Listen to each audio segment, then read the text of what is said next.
A 31-year-old woman who admits to having sex with a 13-year-old boy and then becoming pregnant with his child won't face any jail time under a plea deal with prosecutors. Adam Serrano gave birth to a baby boy. She admitted to having sex with that 13-year-old.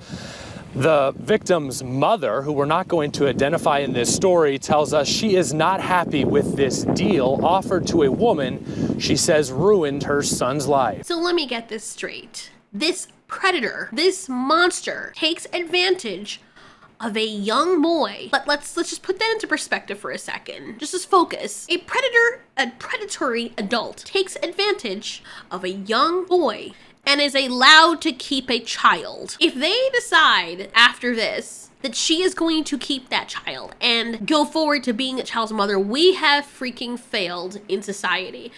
But this isn't the first time this has happened, apparently. Oh no. And then people wonder why others are talking about men's rights, why women and men are coming out of the woodworks and talking about this, because it's a legitimate problem. Imagine being a young boy who knows nothing about life. You're innocent, you've barely started your life, you're not an adult, you can't even legally buy drinks, you're definitely under the age of consent, you're just now starting to develop or hit puberty, and some grayback woman comes on to you with all her disgusting nature, takes advantage of you, and she becomes with offspring. And not only that, as history has served, when you hit 18, the government then says, hey, we're gonna garnish your wages if you don't start paying child support to your literal molester. Please tell me this is not the world we live in. I'm seeing the articles and I'm seeing the proof, but I knew things were bad and sexually skewed when it comes to the unfair advantage that women have over men, and when it comes to the legalities of custody and several other things. But this is just a whole other level of depravity. How is this the same nation that is claiming they're for protecting kids, which we know is a broad-faced, rhinoceros-lipped lie, and then saying that a child is taken advantage of just because he is a male is responsible for paying child support to his molester?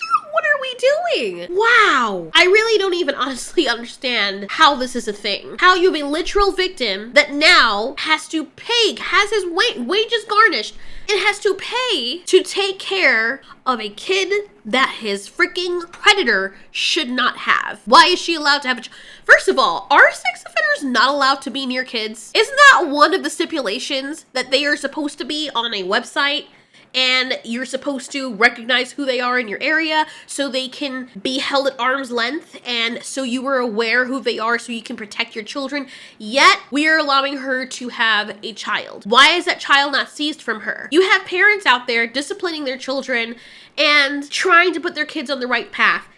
And you will have people calling them, the government coming down with them with an iron Thor hammer and take their children away from them. But a literal predator who has predated a child, oh no, she just gets to keep a literal baby. What's to stop her from doing the same thing to her kid? But we're just gonna not only that, we're going to also allow her to be financially taken care of in order to keep that child. I mean, judging of the time of this video, I didn't really know all of this, but that's usually what happens.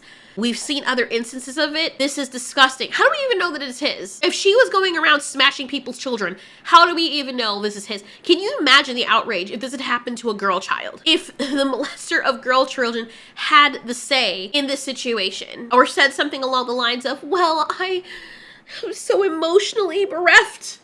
You have to pay me because, it's not my fault. Your sweet little body enticed me. What are we doing? Seriously, what has this world freaking come to? How are we progressive but yet so archaic as a nation in the way we deal with situations like this? And then they have the nerve, these people who allow things like this to happen in the government, to claim toxic masculinity and say that men doing stuff is a problem, men hurting women is a problem. Well, you're literally fostering that behavior by putting people in a situation where they have no choice, where they are trapped.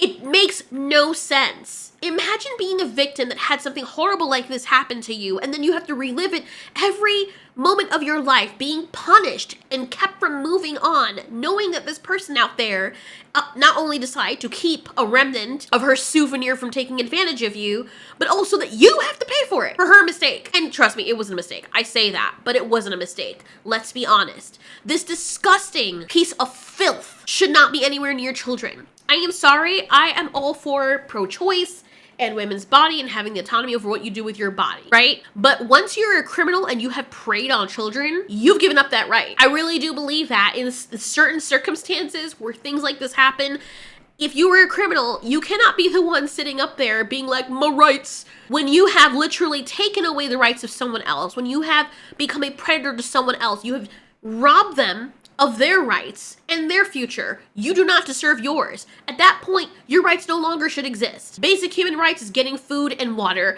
and shelter over your head, which is still a lot. But no, she's allowed to keep the child? Really? She is not happy with this deal offered to a woman she says ruined her son's life. I feel like my son's robbed of his childhood. Now he's having to be a father. He's a victim, and he's gonna have to live with that for the rest of his life. This mother says watching her son struggle with the reality he now faces breaks her heart. What has this been like for your son? It's caused him a lot of depression. He's shut down a lot. Now she questions why this woman won't face prison time. I feel like if she was a man and he was a little girl, it would definitely be different. They would be seeking incarceration. And I feel like because she's a woman, they're not. They're having compassion for her because she was pregnant. But I don't think they take into play, again, she was pregnant by a child. You know, that child was created from a sexual abuse. Under terms of the plea deal the suspect signed off on, she'll be required to register as a sex offender, and the judge could sentence her to 10 years to life of sex offender intensive supervised probation. But Serrano will avoid any jail time since the DA's office dropped the original charges to a lesser charge that does not come with mandatory jail time. What should other parents be looking for? Don't trust anybody, honestly. I mean, you can't trust anybody now. The victim's family says they are looking for... Really, what does it say to the monsters and the predators out there when situations like this are allowed to go forth, when no punishment is met, when they get away scot-free? Things like this happen all the time. And I'm actually really shocked that they do, because there is another article that I found, actually my husband told me about it. I didn't even know this was a thing until he said, yeah, it's been a thing for a while. In 2014, it said statutory rape victim forced to pay child support. This guy became a father at 14. He didn't even know that he became a father. Apparently 8 years went by and he had no idea. He was 14 and a 20-year-old took advantage of him. The state law even says that kids younger than 15 can't consent with an adult under any circumstance. So he is a rape victim. I hate using that word, but you know, you have to censor things sometimes. He didn't press charges, and he didn't even realize that was something that he could have done. Of course he does. He was a child going through a rough patch at home. So he goes about his life. He's having fun. He is actually doing something with his life. He graduated from high school. He attended college. He became a medical assistant. And then imagine, boom, out of nowhere, the state serves you with papers demanding that you pay child support. And you're like, wait, what? Turns out you have a 6-year-old daughter. And for some reason, just now, you're being told that you have to take responsibility for something that was not even your fault. The state tracked him down. And then on top of him having to pay child support, get this, they even told him that while you were a minor, you have to pay for that as well. For all those years that you were a minor and were not legally responsible for paying child support, you owe like $15,000 in back child support and medical bills going back to the child's birth, plus 10% interest. They seized his money from his bank account, and on top of that, garnished his wages, $380 a month. I do understand, and I know this is gonna sound horrible, but I do understand why some people go to the extremes on certain dark web venues for certain services, because when you are trapped like this, and the law and everyone is against you, even though you were a victim of assault, literal assault, when you were a child, and you have the government on your ass as well, basically telling you, you're the victim, but yeah, your rapist is actually the victim, so your life is destroyed now. We're not going to even help you. We're going to side with the criminal because we care about the child. It's all about the child now, you know?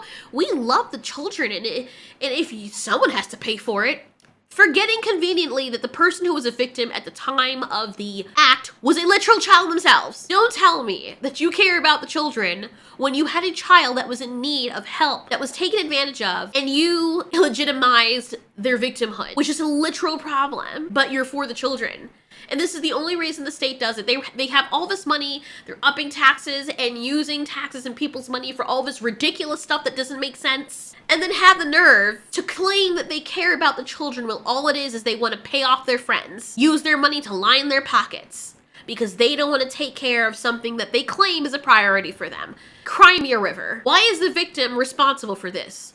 Why is the monster who did this not responsible? You know what should happen? The child should be seized from these people and given to people who actually want a child. All those people on adoption list that can't have children or really want children, it should be given to them. And then this monster should be should be required to pay child support to the new parents that deserve that child. That's what should happen. Why are we doing this? Why are we allowing predators to keep children and then getting paid? Because we know that half the time the money's not all going to the child. Let's not pretend. Okay, I've seen it with my own eyes. This, I want to say some really bad things, but I'm not going to.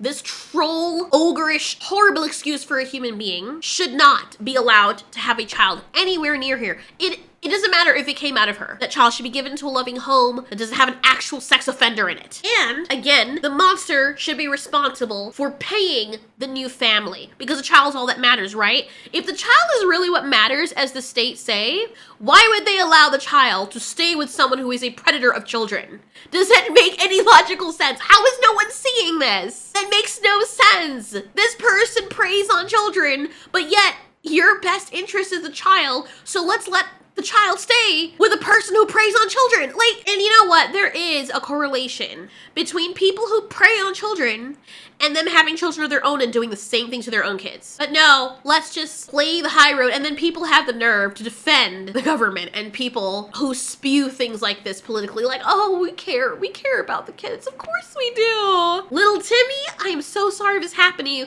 You need to pay child support. Your life's ruined. Because having to take on a whole responsibility of a child that you didn't even agree to have in the first place, at an age where you can't even make those decisions, where you are literally taken advantage of by an adult, that is destructive to this person's psyche. I mean, you have these guys that go into depression, they end up hating women, and then a lot of them see women as the enemy, and then people have the nerve to call them incels when these people who were taken advantage of grow up and act out. Just like a lot of the feminists, like I did say this in another video, that if you look at people who are extreme red pill and extreme blue pill, usually, I'm not saying this is the case all the time, but the majority of cases I have seen from either side, extreme feminists and extreme MGTOW, it is usually something that happened with the opposite sex that was destructive to their psyche or that hurt them in the past. People try to use the term "who hurt you" as an insult or something, but it's a legitimate thing that happens. And then it becomes a misguided hostility at everyone that kind of falls within that group, when that's not deserved. But if you look back far enough, you can kind of understand why. There's some feminists that are just like, ugh, and some MGTOW people who are just like, ugh, I just hate him because it's trendy. But there are some people, like a friend that me and my husband know, something similar happened to him, and his whole life was ruined because of that. I don't want to say too much because it's a private thing, but he is extremely MGTOW now. And when you hear his story of what happened to him, you kind of understand. When you hear some feminists about how they were molested and stuff that happened to them because of men in their life when they were younger, you can kind of understand why they act like that. Does it give them the right to go out and say, you need to kill all males? No, it doesn't. But understanding the backstory of things like this, you can kind of understand. Now imagine being on the aisle that not only does this happen to you, so there's already a reason for you to be malicious or vitriolic towards this person that did this to you, but now you have the entire society that is against you, and the states and the government that are also against you when you are the victim of this. Imagine if us girls had that happen to us. I mean, this was something that did happen to us a long time ago. It still does in a lot of the country, and also in other countries where something happens to Japan, Korea. Those are places that I know for certain that is a problem. Stuff happens to you and men take advantage of you, and the police, the government, everyone is on their side. The women like have no say. And that's why I get mad at some ultra feminists in this country, because you were fighting the wrong fight in the wrong place. You do not have a leg to stand on when it comes to male oppression. Go to those other countries and see what that really feels like. Nowadays, the males are the ones being oppressed here. I am so terrified for my brothers. Like, I really, really am. They're getting their shit together. They are becoming successful and they're happy, especially growing up in the environment we grew up with their mother. Like, it's really refreshing to know they've gotten out from under that thumb and they're now blossoming as people. Can you imagine? Like, I would really have a problem, and I would really want to go into mama bear mode if some bitch came up and been like, you know what, by the way, so you're the father and my brothers have never seen them before, and they're like, well, you gotta pay child support anyway. Somebody has to pay it. In some cases, you don't even have to prove that you're not the father. Like, it's so strange. As a matter of fact, like, in France, I know this is not here, but there are some cases I have heard of where it didn't even matter. Like, people paid thinking that the child was theirs, and then when they find out that it's not, they don't get that money back. They don't get that money back, and in some cases, if the woman puts that you're the father, regardless of you being there or not, state's like, oh, well, you're listed as the dad, so even though it says you're not, you still gotta pay. And then you have countries like North Korea, Iran, and France, of all places, that ban paternity tests. Like, dude, I am so flabbergasted. When they say things like French psychologists suggest that fatherhood is determined by society, not biology. For this reason, President's wife, Carla Bruni, describes her father as the man from whom she takes her name. She's friends with her biological dad too, but she doesn't refer to him or think of him as a father. Oh, good for you. But most men and most people want to know that if they're sacrificing everything for a child or a whole other human being, they're going to be responsible for the better part of their lives. They want to know at least their line is carrying on. This is a biological imperative that is ingrained in human beings and in most animals. And to vilify someone for feeling that way or punish them for it is astronomically insane. The victim's family says they are looking for the next steps in this case, and they'll actually ask the courts to give custody to the 13-year-old of this baby. Adam and Lindsay, what we do know is that Serrano has a hearing coming up in May where she will learn how much probation time she'll have. Currently, Serrano has full custody of the baby. Of course. The level of atrocity just goes far beyond mere outrage. When we not only fail to punish a criminal, a monster, a disgusting slime who preys on an underage individual, but also reward them. And to compound the injustice, we then burden the victim with the financial stress and responsibility that's not even theirs to bear in the first place. It really is a disgustingly despicable situation. And I'm at a loss for words. I'm in total disbelief. I just cannot believe that we have the nerve to call this nation progressive when this is the way that we mistreat certain victims who don't fall within a certain gender category.